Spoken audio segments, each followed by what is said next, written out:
Good morning dear student. आज हम लोग क्लास सेवन्थ का जो लेसन है 8 आत्मनिर्भरता।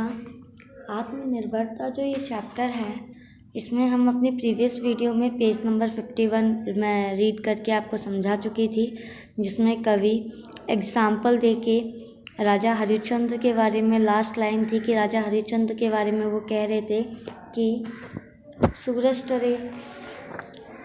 चंद्र टरे सूरज टरे टरे जगत व्यवहार पर प्रण श्री हरिश्चंद्र को टरे न सत्य विचार। इसमें कवि ये कहना चाहते हैं कि चाहे चंद्र अपनी जगह से हट जाए, सूरज हट जाए, जगत इधर उधर हो जाए, लेकिन जो राजा हरिश्चंद्र हैं वो अपने सत्य से कभी नहीं डगमगाते, वो हमेशा सत्य वचन ही बोलते हैं। तो चलिए आज हम देखते हैं कि महाराणा प्रताप जंगल में मारे मारे फिरते थे। जो महाराणा प्रताप थे वो जंगल में मारे मारे फिरते थे, अपनी स्त्री और बच्चों को भूख से तड़पते देखते थे, परंतु उन्होंने उन लोगों की बात ना मानी जिन्होंने उन्हें अधीनतापूर्वक, यानी अधीनतापूर्वक का मतलब होता है दूसरों के वश में ना होना, है ना। लोग चाहते थे वो हमारे बस में चले, हमारे कहने में चले, लेकिन उन्होंने अपने बच्चे और स्त्री को भूखा देखा, लेकिन तब भी उन्होंने इसको जीते रहने की सम्मति मतलब सहमति नहीं दी थी उन्होंने, ठीक है, क्योंकि वह जानते थे कि अपनी मर्यादा की चिंता जितनी अपने को हो सकती है उतनी दूसरे को नहीं हो सकती। एक बार एक रोमन राजनीतिक बलवाइयों के हाथ में पड़ गया। बलवाइयों ने उनसे व्यंग्यपूर्वक पूछा, अब तेरा किला कहाँ है? उसने हृदय पर हाथ रखकर उत्तर दिया, यहाँ। ज्ञान के जिज्ञासुओं के लिए बड़ी भारी गढ़ है। गढ़ मतलब होता है किला, ठीक है। मैं निश्चयपूर्वक कहता हूँ कि जो युवा पुरुष सब बातों में दूसरों का सहारा लेता है, इसमें क्या बोलते हैं, जो राजनीतिक बलवाई जो थे रोमन के, वो क्या बोलते हैं कि जो इंसान या जो युवा पुरुष बातों में दूसरों का सहारा लेता है, जो सदा एक ना एक अगुआ ढूंढा करता है, अगुआ मीन्स होता है बहाने, है ना, और उनके अनुयायी बना करते हैं, वह आत्म संस्कार के कार्य में उन्नति नहीं कर सकते। उन्हें स्वयं विचार करना, अपनी संपत्ति अपार स्थिर करना, दूसरों की उचित बातों का मूल्य समझते हुए भी उनका अंधभक्त ना होना सीखना चाहिए, ठीक है। तुलसीदास जी को लोक में जो इतनी सर्वप्रियता और कीर्ति प्राप्त हुई, उनका दीर्घ जीवन जो इतना महत्वमय है, शक्ति में रहा, सब इसी मानसिक स्वतंत्रता, निबद्धता और आत्मनिर्भरता के कारण।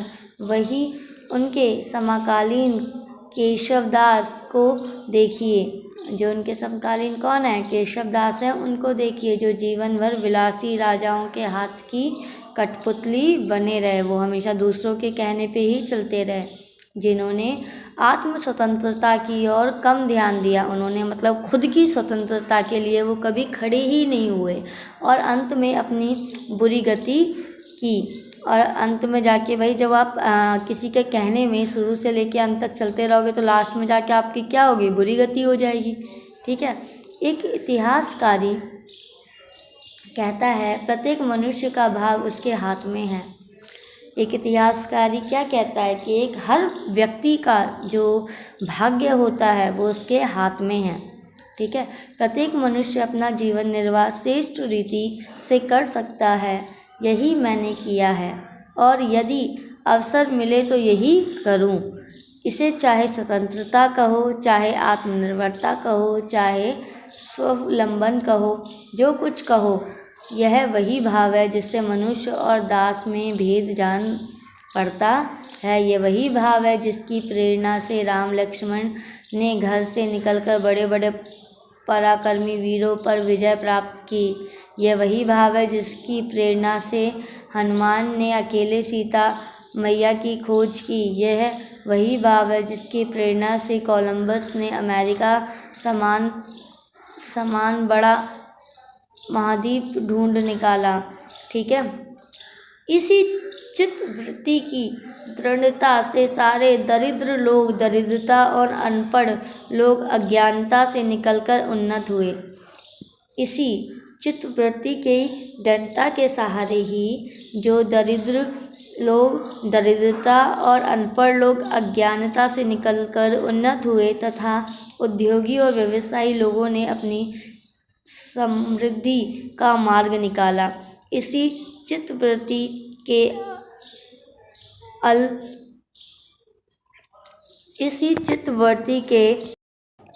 अवलंबन से पुरुष सिंहों को कहने की क्षमता हुई कि मैं राह ढूंढूं या राह निकालूं। यही चित्तवृत्ति थी जिसकी उत्तेजना से शिवजी ने थोड़े से वीर सिपाहियों को लेकर औरंगजेब की बड़ी भारी सेना पर छापा मारा और उसे तीतर-बीतर कर दिया। यही चित्तवृत्ति थी जिसके सहारे एकलव्य बिना किसी गुरु या संगी साथी के जंगल के बीच निशाने पर तीर चलाता रहा और अंत में एक बड़ा धनुर्धर हुआ। यही चित्तवृत्ति है जो मनुष्य को सामान्य जनों से उच्च बनाती है, जिसके जीवन को सार्थक और उद्देश्यपूर्ण करती है तथा उसे उत्तम संस्कारों को ग्रहण करने योग्य बनाती है। जिस मनुष्य की बुद्धि और चतुराई उसके हृदय के अक्ष पर स्थित रहती है, वह जीवन और कर्म क्षेत्र में स्वयं भी श्रेष्ठ और उत्तम रहता है और दूसरों को भी श्रेष्ठ बनाता है। प्रसिद्ध उपन्यासकार स्टॉक एक बार ऋण के बोझ से बिल्कुल दब गए। मित्रों ने उनकी सहायता करनी चाहिए पर उन्होंने यह बात स्वीकार नहीं की और स्वयं अपनी प्रतिभा का सहारा लेकर उनके उपन्यास थोड़े समय के बीच लिखकर लाखों रुपए का ऋण अपने सिर पर से उतार दिया। ठीक है।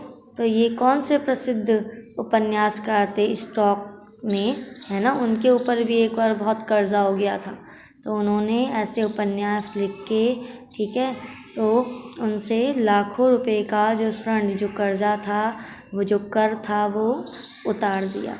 तो ये चैप्टर आपका आत्मनिर्भर था, आज ये ख़त्म हो गया है। आप इसको एक बार रीड कर लेंगे और रीड करने के बाद हम लोग इसके क्वेश्चन आंसर्स करेंगे। ठीक है। तो आज के लिए इतना ही। धन्यवाद।